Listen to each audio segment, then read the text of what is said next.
Okay. Freddie, nice to meet you again. Yes, thanks a lot. Thank you for making this possible.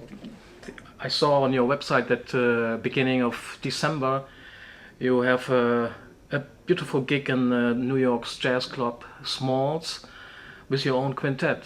Mm-hmm. Featuring, my God, Eddie Henderson on trumpet, Yeah. Steve Wilson on alto, Yeah. Ira Coleman on bass, Billy Drumond on drums, and yourself. Yeah. My God. Can you tell me how you guys met and what material will you play? Well, and and is this a democratic quintet? it's not a democratic quintet in the fact that I called everybody to come play. And we have not played together before, except for Eddie Henderson. I've known everybody for a very, very long time. I've known Eddie that long too, but he didn't know me. So back in 1991, I recorded my first CD with the same quartet, including adding Don Braden on tenor. So Steve Wilson, Ira Coleman, Billy Drumond, myself, and Don Braden. That was 1991, and we had already known each other for at least 3 to 5 years before that. So Don Braden came to New York in 1986 when he was coming from Boston, and I was in New York, and we were hanging out, sitting in with Art Blakey, and I was like to hang out with Woody Shaw, and and Carter Jefferson. He was this saxophone player who played with Woody Shaw. I met a lot of people in those days, like Mulgrew Miller, Dennis Irwin, who's a great bass player, who played with Johnny Griffin and the Mel Lewis, Thad Jones Big Band, also known as the Village Vanguard Big Band. He also played with John Schofield. So these were older musicians who helped me out back in the 80s when I was coming from high school, going to college, finishing college.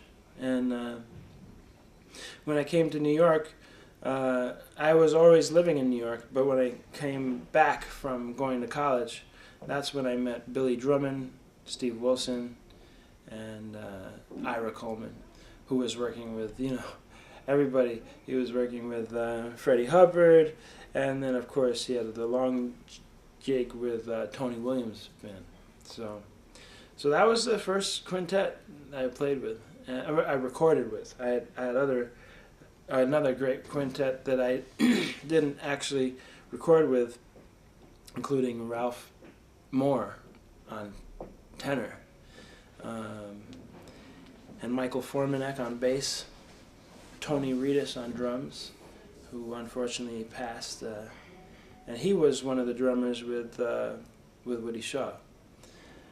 So add that to Eddie Henderson, and that's what you'll get. You get these young guys who are not so young anymore, playing with a guy who's a little bit older, who is definitely another generation and a legend, So I'm really looking forward to that. I'm calling the songs, I mean, I will ask them, do you feel like playing this song? I mean, what else would you want to play besides that? But one of the songs that I really want to play is Afrocentric by Joe Henderson.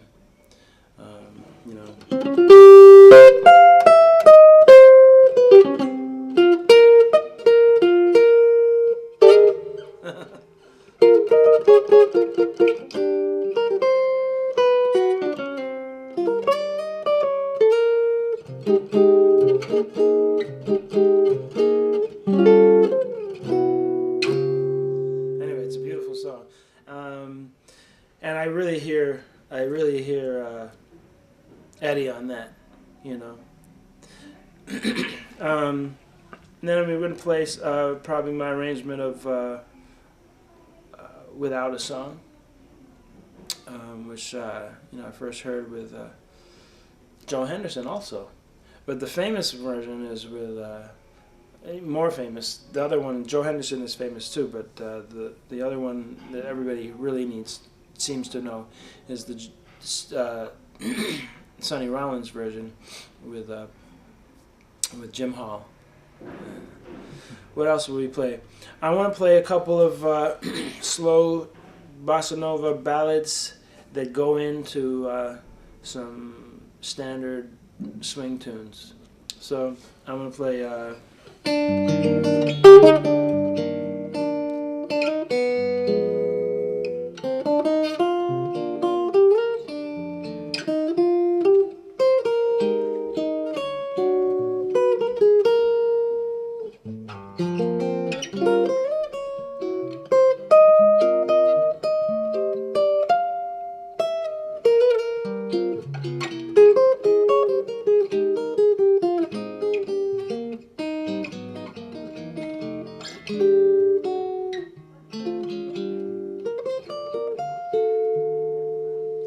second half of Soul Eyes. So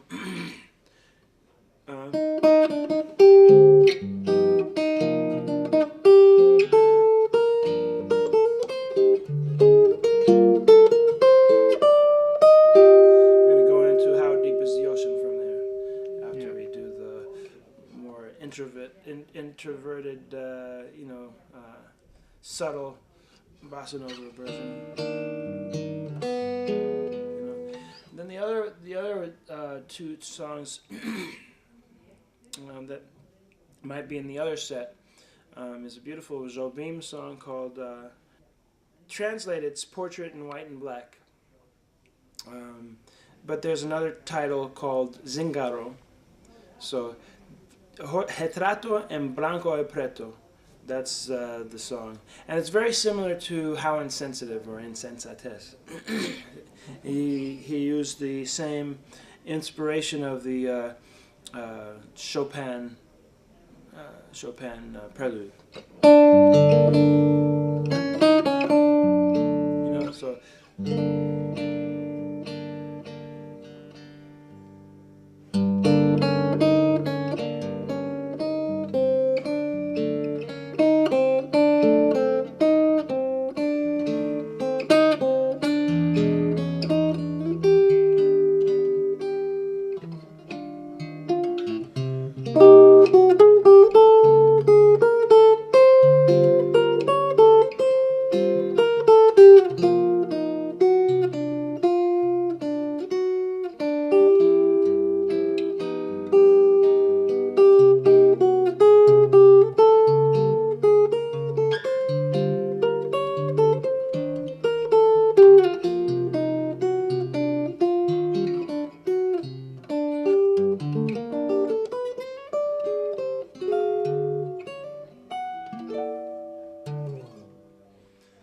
the second half of Retrato en Blanco e Preto, and then we're going to go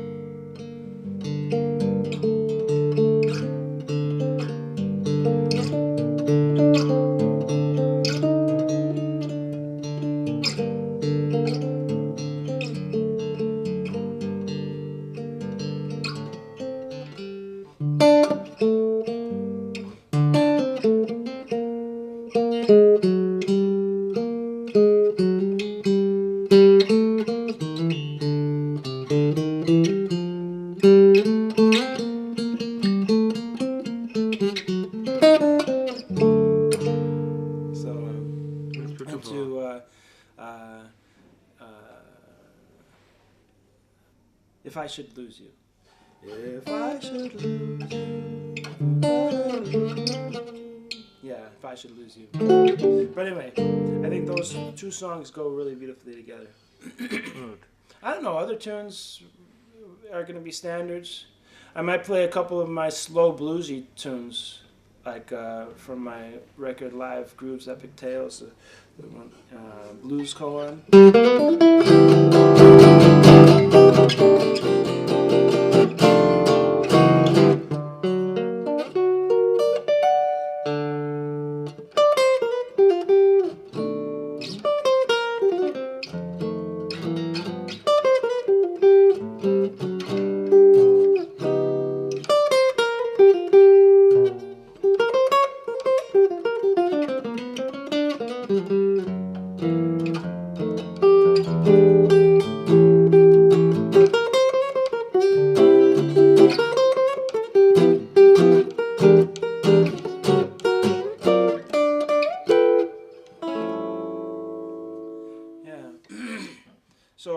blues songs like that.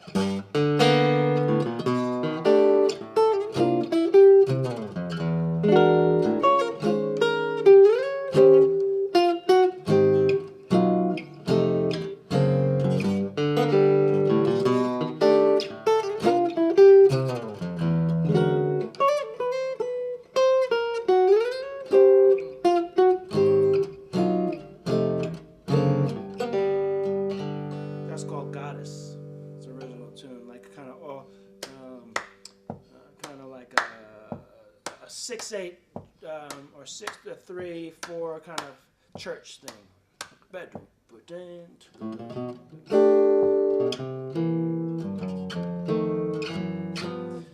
So I don't know.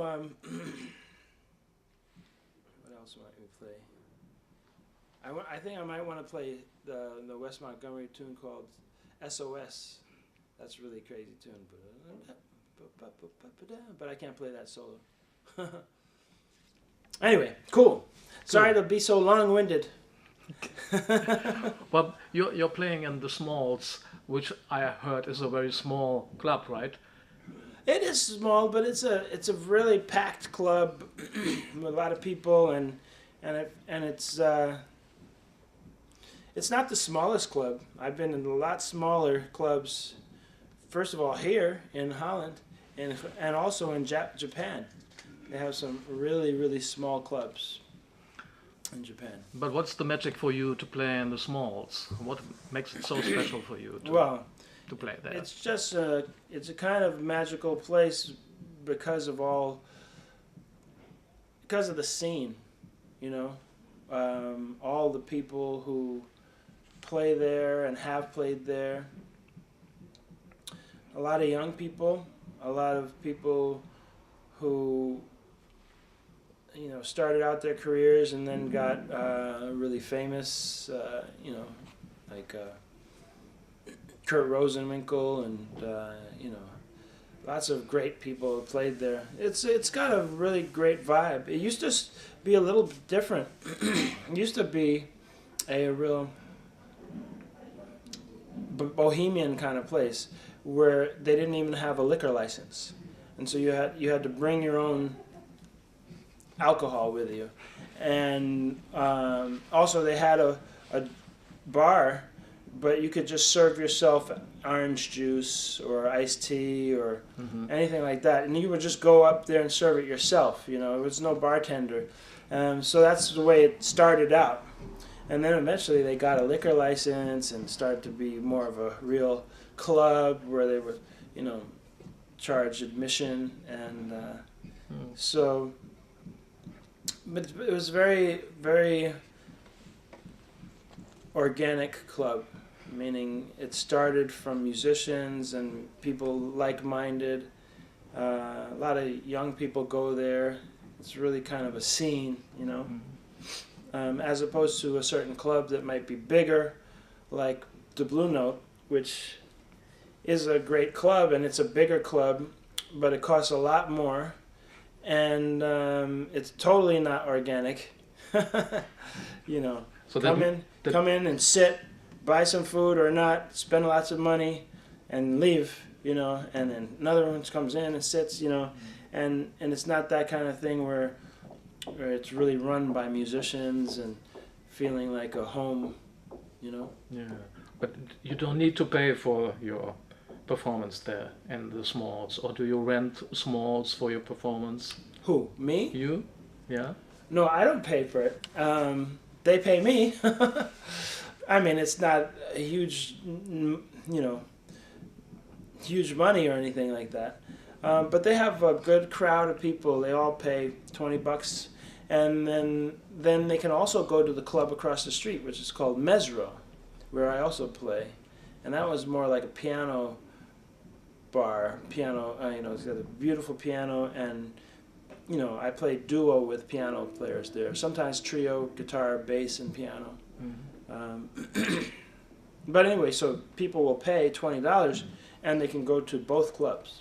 Okay. And back and forth, and the music goes from 7 in the morning to 4 in the morning. Wow. So it's that's cool. Lots of different bands, and even on Sunday, it's even more, or maybe even Saturday too. They might have an afternoon gig, you know. So that's cool. Yeah. Well, you travel a lot. You travel from New York to here, and you travel to Panama, and wherever you go. Is your identity changing through all these travels? Are you different in all these countries than in your home place? And are you different with all these different audiences you have to play for or you teach for? Well, I do, you know, play for different audiences. I will adjust my repertoire sometimes, you know. But I think I'm still the same musician. But I have changed myself over the many years to... yeah, I guess over the years I've changed as a musician because of my travels, you know. So, you know, I played a tour in 2003. We went from Morocco to Egypt to Jordan to Syria to Saudi Arabia to Oman, United Arab Emirates. Then we went to Turkey, and we finished. We went to India, and then we finished in Turkey. It was like 9 weeks, 7 countries, and it was great, you know. And in those countries, every one of those countries, I jammed with local musicians, you know. So that's the, you know, local musicians who played jazz, but also traditional musicians who didn't play jazz. In Saudi Arabia and Oman, we had great sessions with these, you know, musicians, you know, playing the kanun and the oud and the dumbek and the nai and the rik and all these different amazing instruments, and in which we jammed because we could figure out something to, you know, connect with. Then we even played some funk music, you know. We played some, you know, like.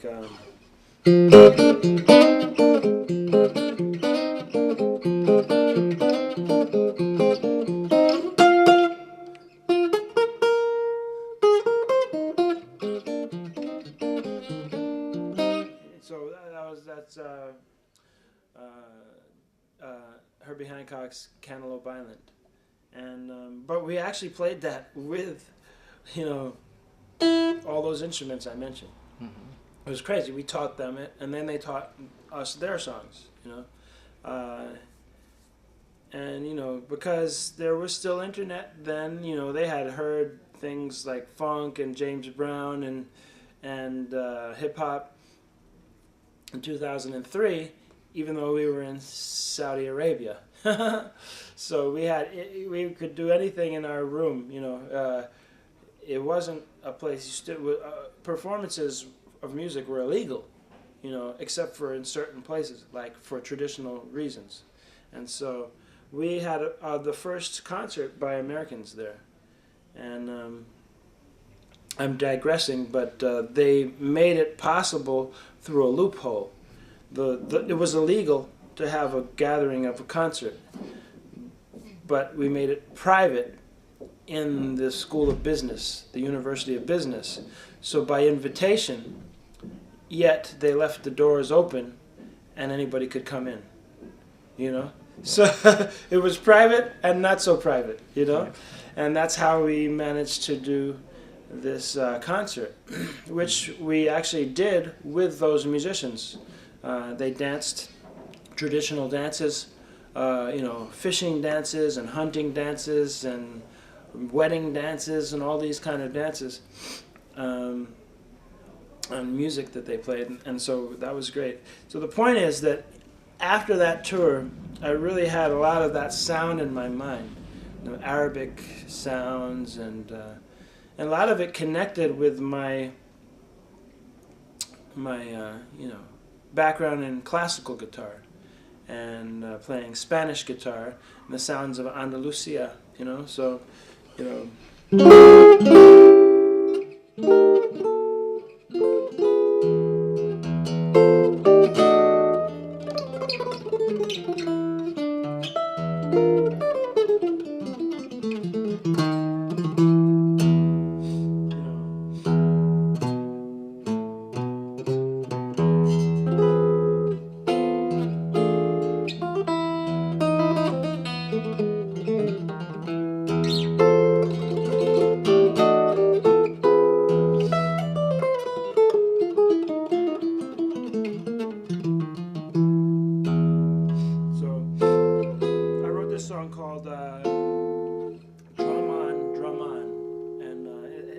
has that sound in it. And it also starts out with a kind of an Indian rhythm, like a...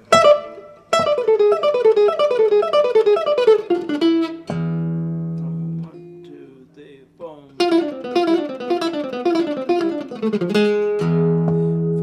1, 2, 3, boom.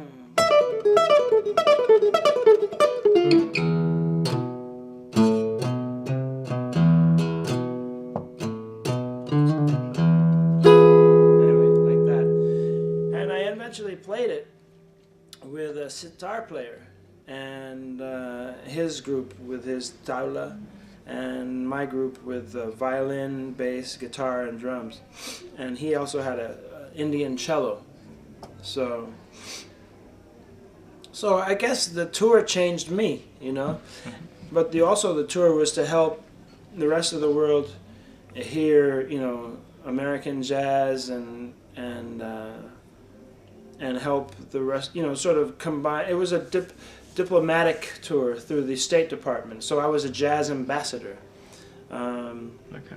And I've since toured in Mexico and Cuba, East Africa, Kenya, Tanzania, Ethiopia, Madagascar, Malawi, Swaziland, West Africa, Mali, Senegal, Benin, Ivory Coast, Cote d'Ivoire.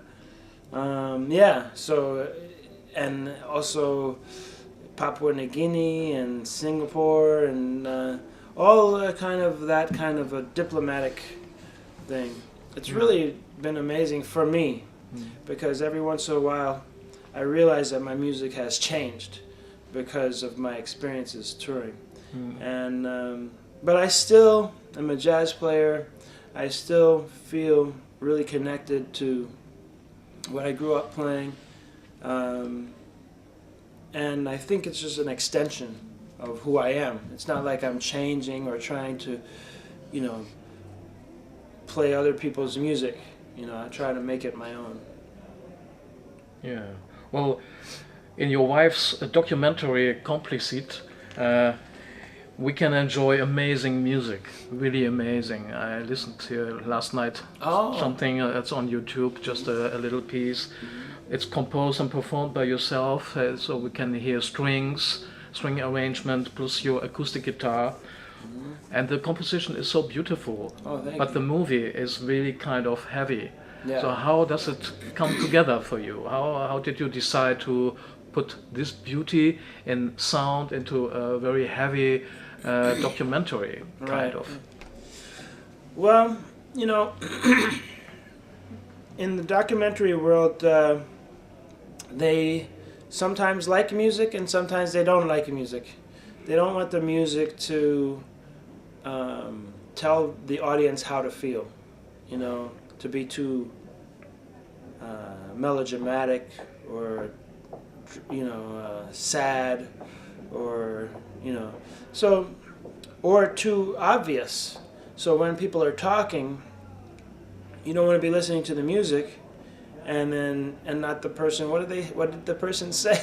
You know, so there's balance, you know, in terms of mixing, but also how the music is written, you know. So I had many versions and many different kinds of ways to deal with it.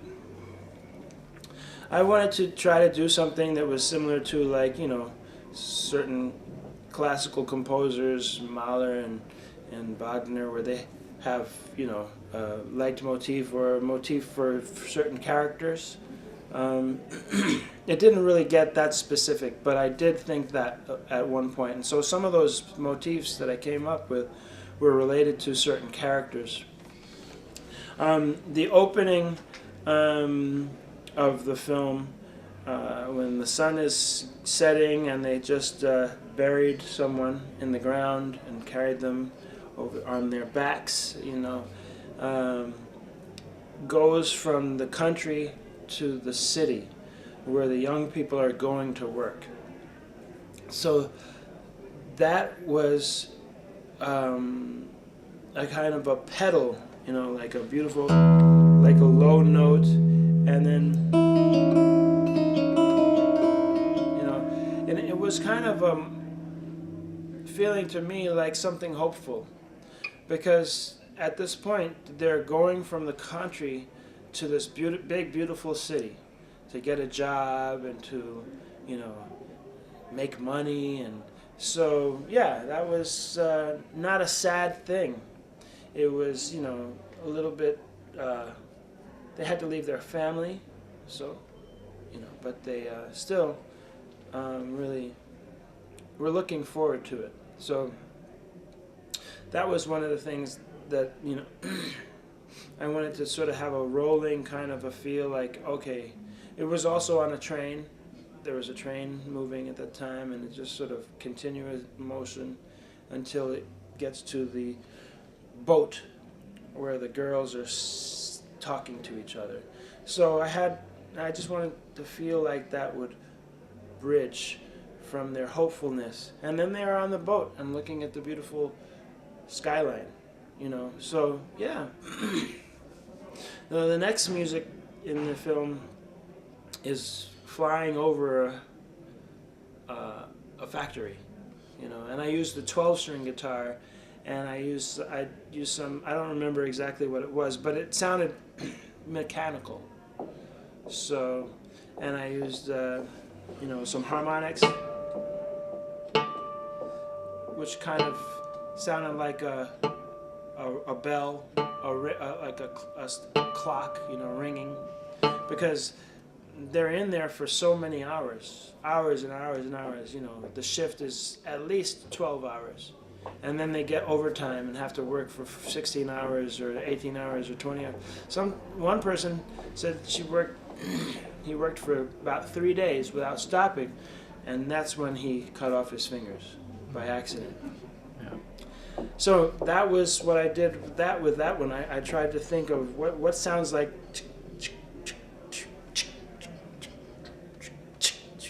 you know, and the time going and the thing, you know, so yeah. And then the other parts, you know, I was trying to combine, you know, certain kinds of scales that sound kind of Asian, Chinese, you know, but harmonize them with, and actually a pianist who did it, Helen Sung, she's a great pianist, jazz pianist and composer, and so I wrote the music, and it was just duo at that point. Later on I added strings and other things to it. Yeah. So I just took it one step at a time. After we ran out of the budget, it was just me and the guitars. I had many guitars, and I also had Logic where I could plug in different sounds, and I just worked with it from there, getting different sounds. So hopefully it's really appreciated in the big screen, you know, when you have the great sound and everything. So it's wonderful. I always look forward to looking and hearing it, you know. Yeah. So, yeah. Oh. Can you tell me what your main musically influences are today? Just today. Today. Not in the past and not tomorrow, just today. Yeah, well, I can't really name, you know, just individuals, but, you know, I'm still in my Brazilian stage of playing on the nylon string guitar, but I also really love to play my standards, you know, jazz standards, and play in a more funky way with the electric guitar. So I'm a little bit less, you know, like world music, but because I really came back to playing my jazz standards, you know, and but with the Brazilian flair sometimes, and Latin music. I mean, I'm sorry, that doesn't sound like a very good answer. It's just a lot of influences. But like I didn't say, oh, now I'm listening to, you know, James Brown, and that's my influence today. You know, it doesn't work that way. You know, I mean, I have so much James Brown in my DNA, and you know, Bo Diddley and you know, Chuck Berry, but I don't play like them. You know, so I'd really say that if you look at me now, you know, like I'm returning to my jazz acoustic guitar roots while keeping the Brazilian stuff happening and keeping something that's a little bit more funky and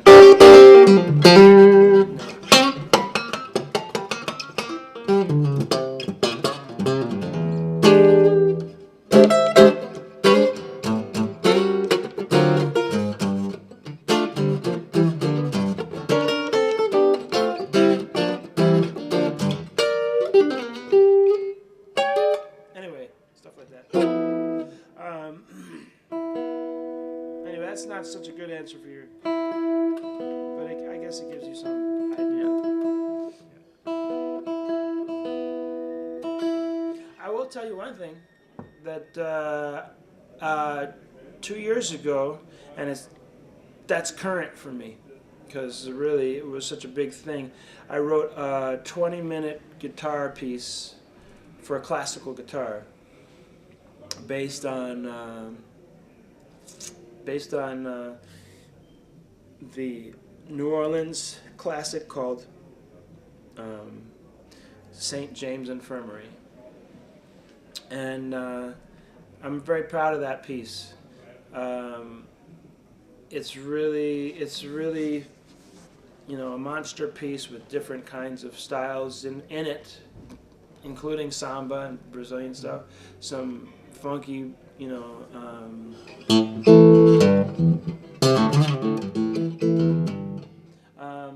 funky sounds and bebop sounds, but also classical guitar sounds, you know. So I don't know if I can remember the whole thing, but it starts out. Sorry.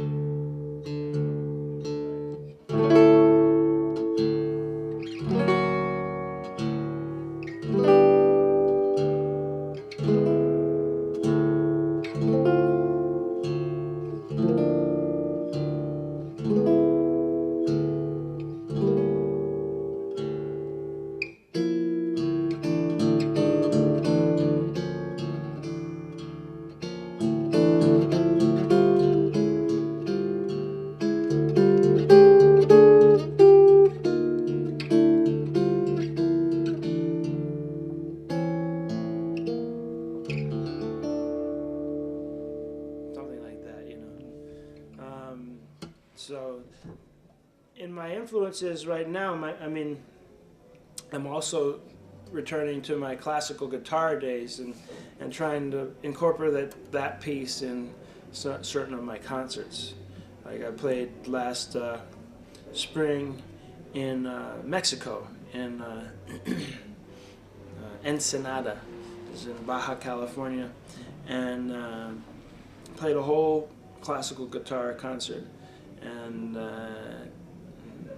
I think it ended with that piece, the whole 20 minutes. Wow. You know. And I started with, you know.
By Targa called Capriccio Arabe.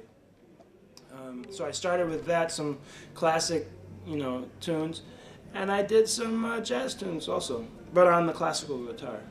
Yeah. So. Okay. Well, you also play in the Mingus Orchestra, and there you play together with people like Craig Handy, Wayne Escoffery, Donnie McCaslin, Mark Ross, Tom Warner, Freddie Brecker, and Jack Walrus, who even played with Charles Mingus together.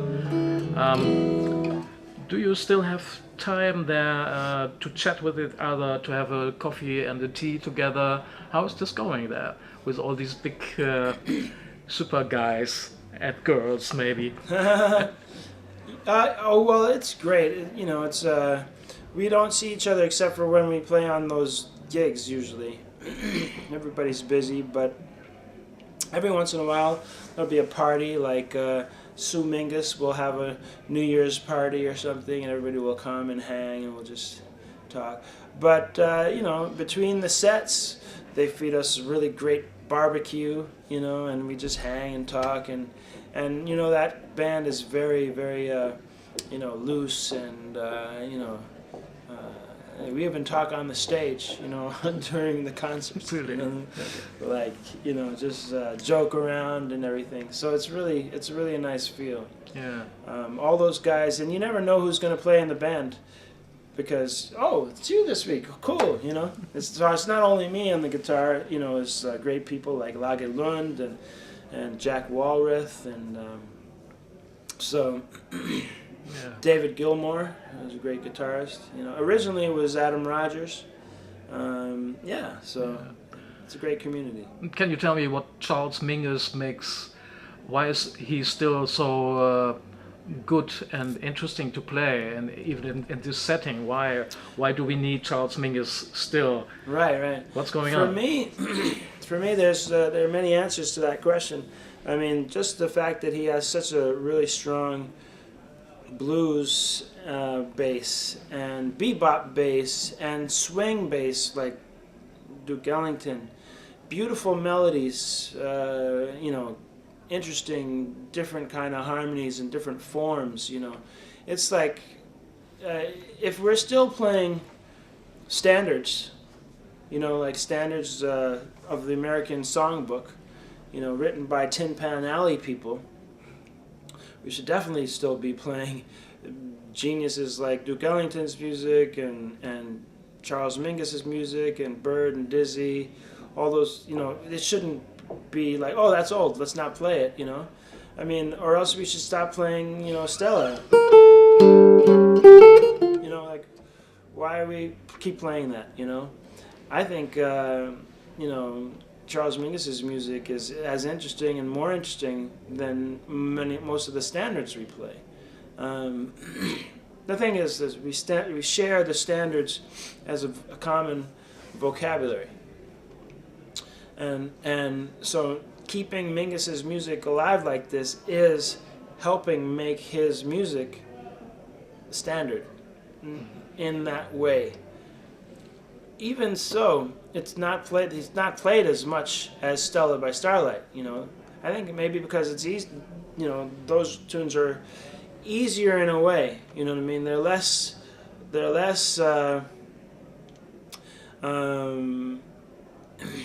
Sorry, I had the word in my mind, but individual, crazy, weird. Some of his songs are a little bit wacko, crazy, like, whoa, what did he do there? Wow. Difficult to play technically and specific. Whereas our American standards is a melody and chords, and it's specific, but we tend to do lots of stuff with them. Change it, do this, do that. Keeping the melody, keeping the chords, keeping the lyrics in mind, but when you get something so specific, like the bebop players, learning confirmation and anthropology and all those tunes, those bebop tunes, is harder than learning, How High the Moon in a way, I've Got Rhythm or Honeysuckle Rose. But I'm not saying it's harder and therefore it's better. It's just less. It takes more to make that a standard. Mm-hmm. It's and so that's why I think it's worth playing it. Just keep playing it. And then hopefully it will become into you, and then you can play it like yourself.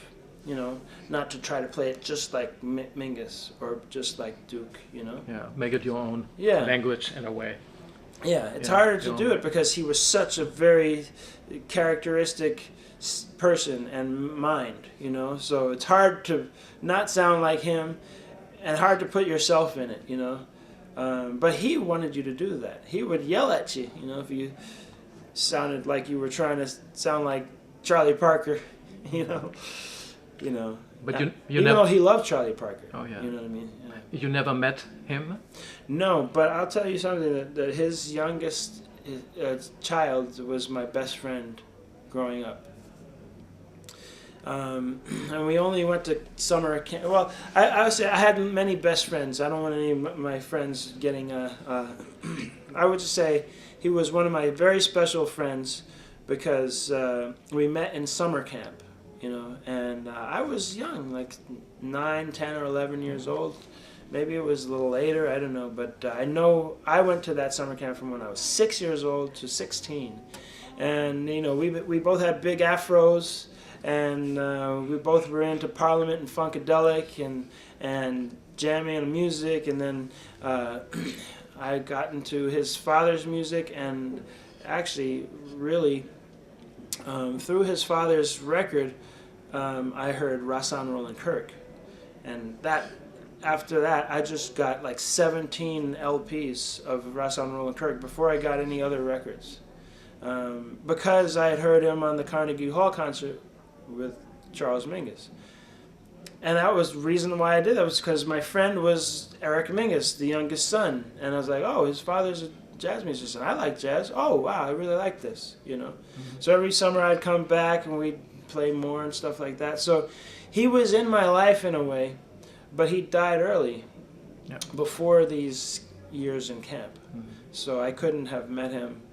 I probably, if he died when I was 9 or 10, and I guess that might have met his son right after that. Mm-hmm. Yeah. Well, what is the most beautiful sound for you, or the most perfect sound for you? And it can be anything. It can be musically, or like in a landscape, some nature sound maybe. Mm-hmm. What comes up in you is a good answer. For me, at least now, is a Tibetan gong.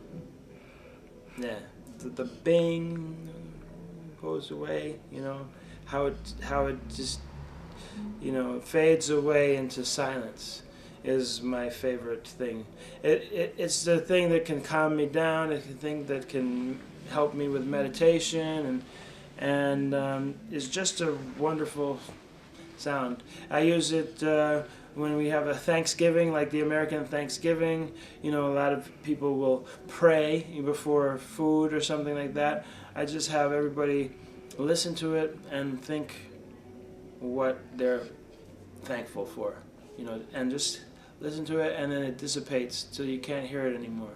And then you hear the rest of the world clearer, because all of a sudden you're hearing the silence, which is never silence. Yeah. It's always something, it's the wind blowing, it might be water or rain, and if it's really silent, it might be your own digestion, or it might be your breath that you hear, or it might be your heartbeat. If you're really quiet, you can feel and take your pulse, and that gong can get me to that point where now I'm listening to something, and then I'm listening to something and it's gone, but now I'm listening with more open ears. Yeah. Brings me to the next topic, beauty. What is beauty for you? Well,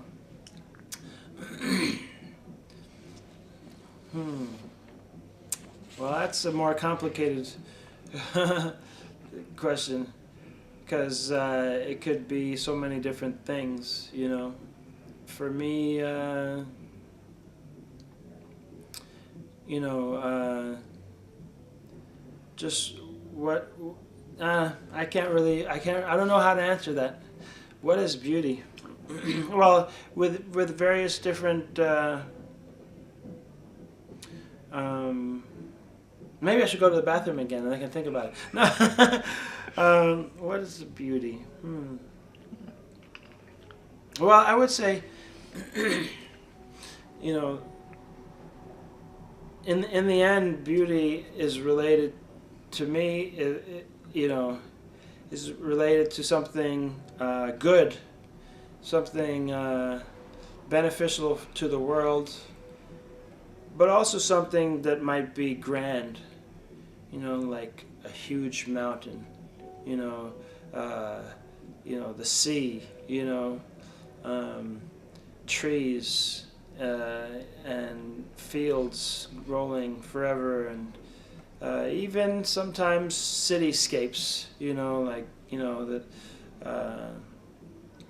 and something, but, you know, within, you know, something that's natural, that is amazing, like how things are structured. You know, the rings of a tree, you know, the petals of the leaves, you know, pollen blowing in the wind, you know, that kind of stuff. That's definitely beauty. And then when humans can make something that can you know, sort of translate this, then I think that's beautiful, you know. Sometimes that's imitative and, you know, like descriptive or like a still life, and sometimes it's abstract.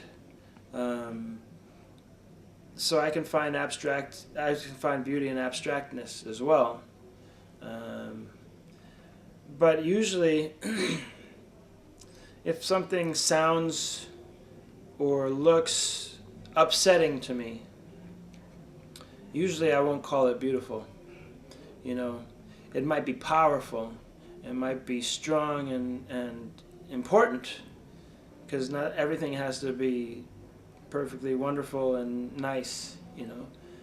But like sometimes beauty is in the suffering and the pain of human survival.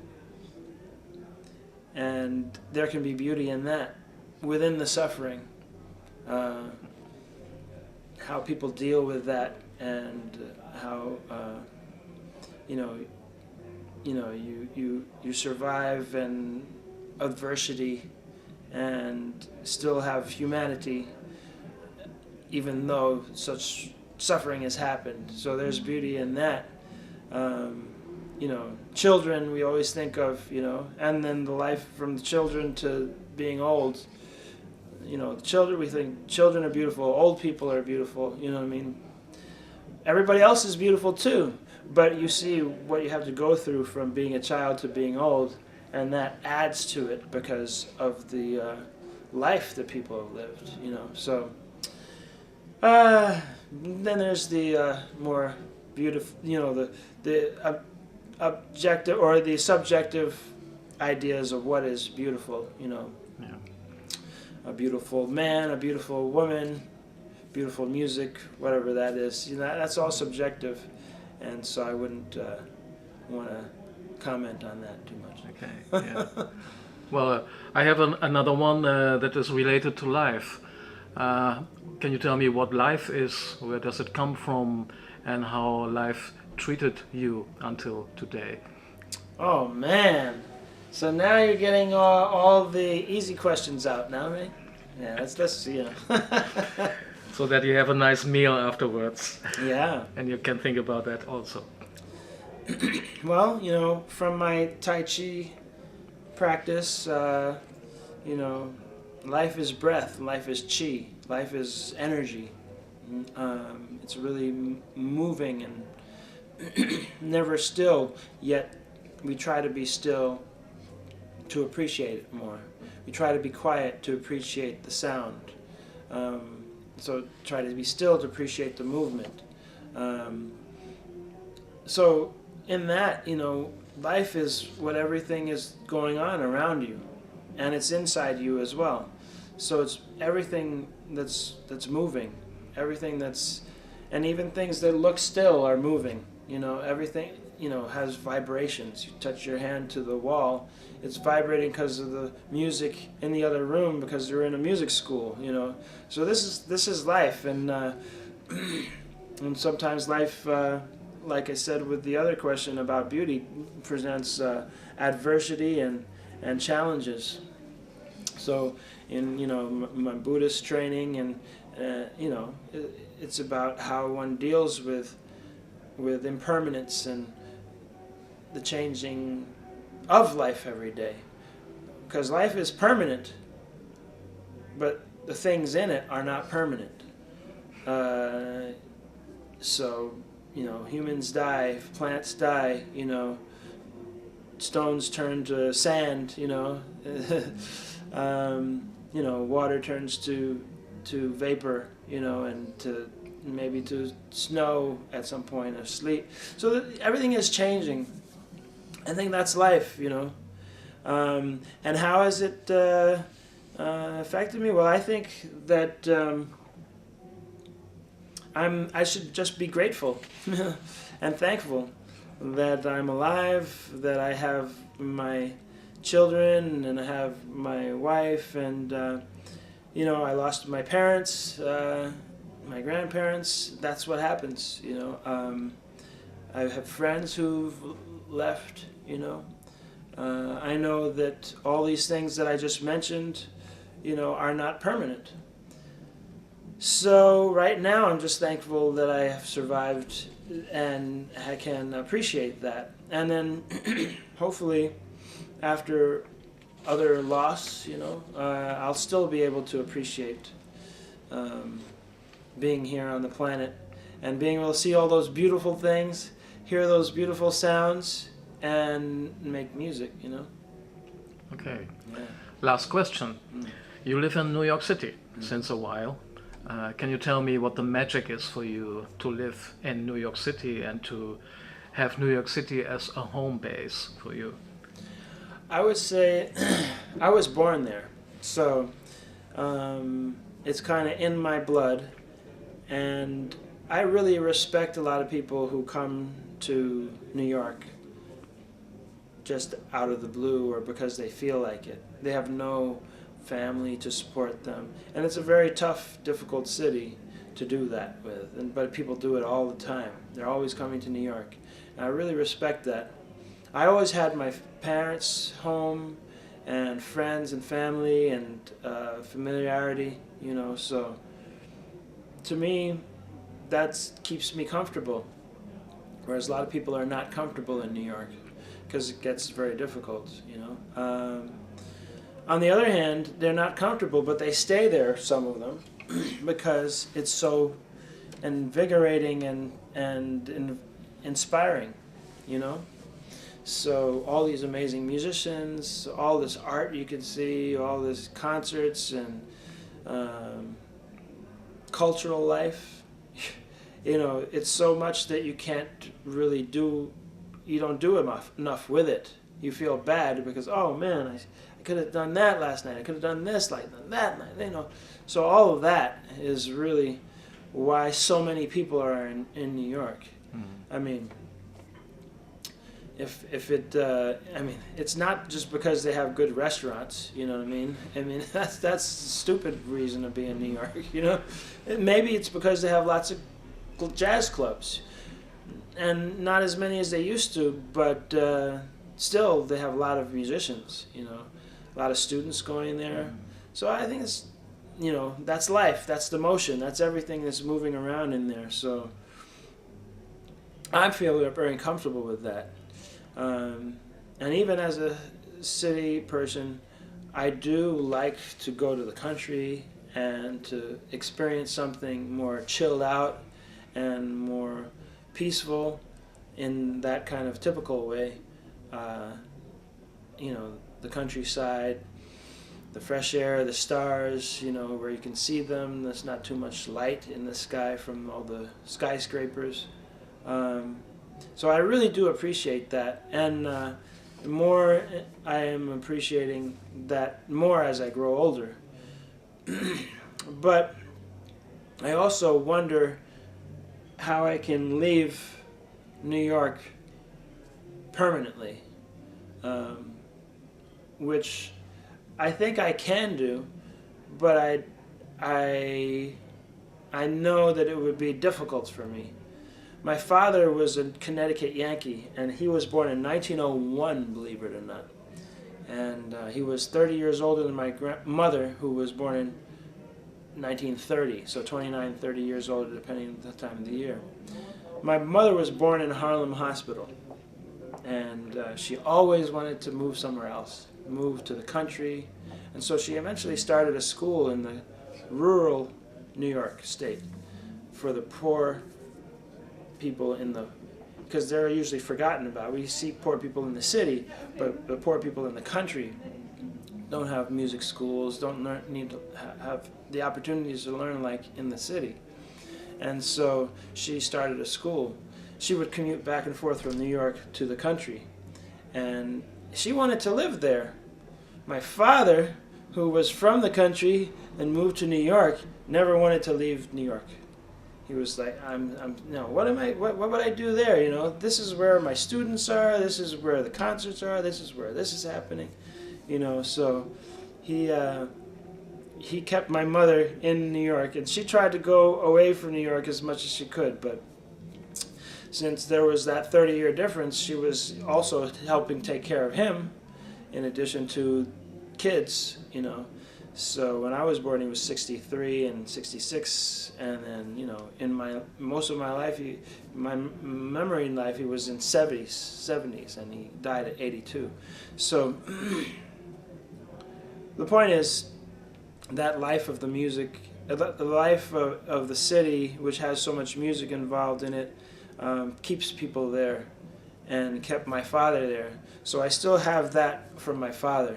But I also have that from my mother, saying, I'm from the city, find me some mountains and some, you know, beaches or something, you know. So I have that dichotomy pulling on me, and I know at some point I might go away from the city. But, you know, it's where I'm comfortable. Great. Cool. Thank you very much. Thank you, man. Thank you. Lovely. Hot diggity. I'm going to text him to order my main dish. Actually, I'll call.